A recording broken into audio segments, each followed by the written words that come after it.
Olá, eu sou o Igor e o trabalho desenvolvido tem como título o desenvolvimento de um programa de educação em saúde para o uso de insulinas por pacientes transplantados renais, sob a orientação da professora doutora Daiane Galato. Para começar, vou falar um pouco sobre a doença renal crônica, que consiste em alterações da estrutura ou das funções do órgão com complicações à saúde do indivíduo, e essa condição pode ocorrer de forma abrupta ou tornar-se crônica. E uma vez que identificada como uma condição crônica, denomina-se doença renal crônica. E existem grupos de risco para o desenvolvimento dessa doença, como pessoas que convivem com outras doenças crônicas,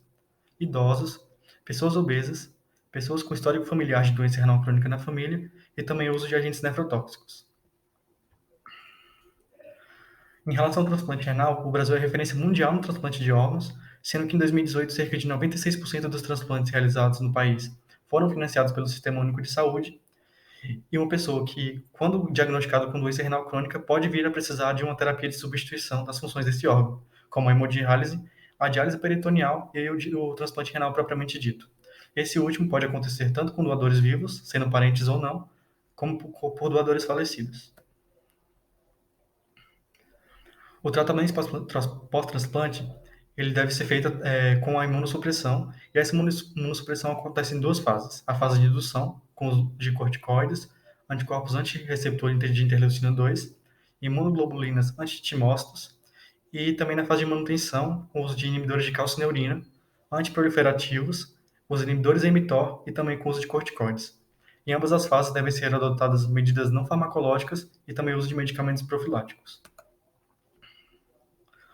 O diabetes é uma doença metabólica crônica caracterizada por níveis elevados de glicose no sangue, que ao decorrer dos anos pode levar a sérios danos no coração, nos vasos sanguíneos, nos olhos, rins e nervos. Existem vários tipos de diabetes, como o diabetes mellitus tipo 1, que é o insulino dependente,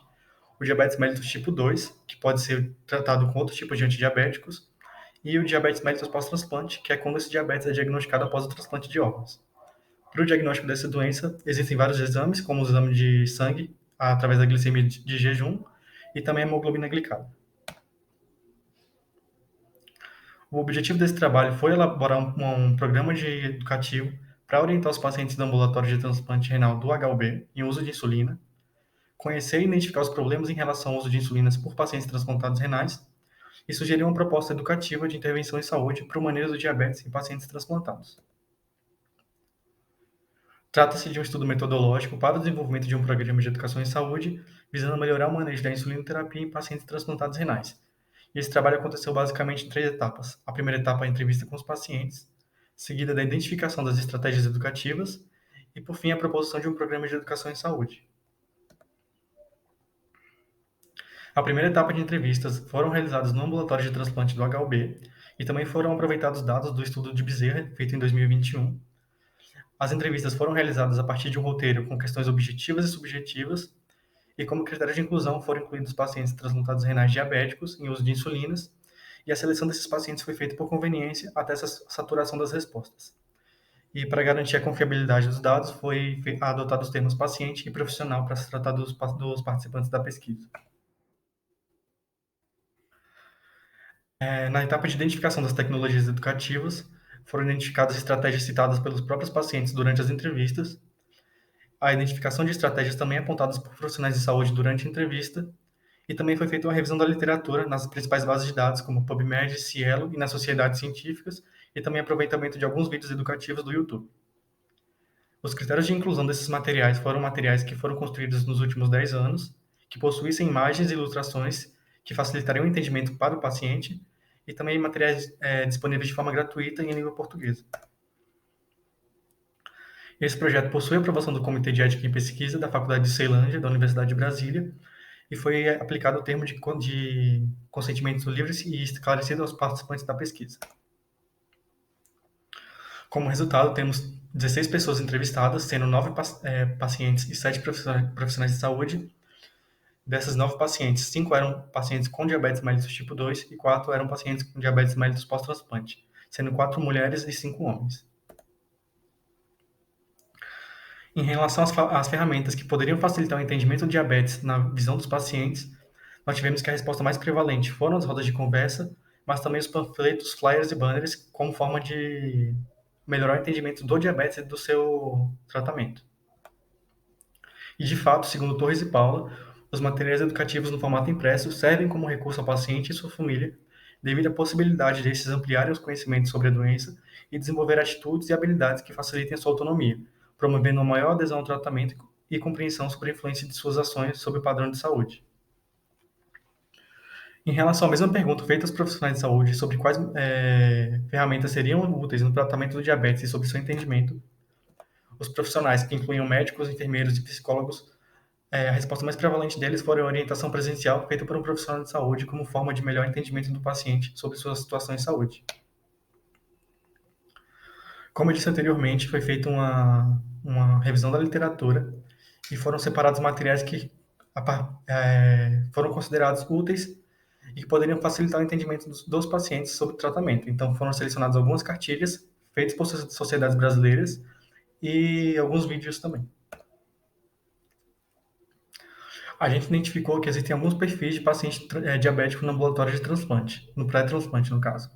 Existem pacientes com diagnóstico de diabetes mellitus que estão em uso de insulina, existem pacientes com diagnóstico de diabetes mellitus que não estão em uso de insulinas, e existem os pacientes que não tinham diagnóstico de diabetes antes do transplante. E cada um tipo desse perfil vai ter um tipo de manejo diferente, né, da condição em saúde. Tendo em vista aquele perfil que eu falei anteriormente, foi desenvolvida essa tabela de monitoramento da glicemia, em que seria possível que o paciente fizesse aferição em vários momentos do dia, então antes e depois do café, antes e depois do almoço e antes e depois do jantar, que ele conseguiria anotar qual foi a data da aferição, a própria aferição e alguma observação caso acontecesse alguma coisa ali fora da sua rotina. Além disso, como eu disse, depois da revisão da literatura, a gente identificou que existem vários materiais muito úteis feitos pelas sociedades científicas com um embasamento muito bom e que seria muito mais proveitoso que a gente fizesse um compilado dessas informações num único material. Esse material foi desenvolvido, né, com o nome Orientações ao Paciente Diabético, e neles conteriam informações sobre o uso de insulinas, locais de aplicação, cuidado com os pés e sobre alimentação. Aqui uma visão maior de como ficou esse material, e cada parte do material contava com um QR Code que levaria diretamente ao material que estava sendo informado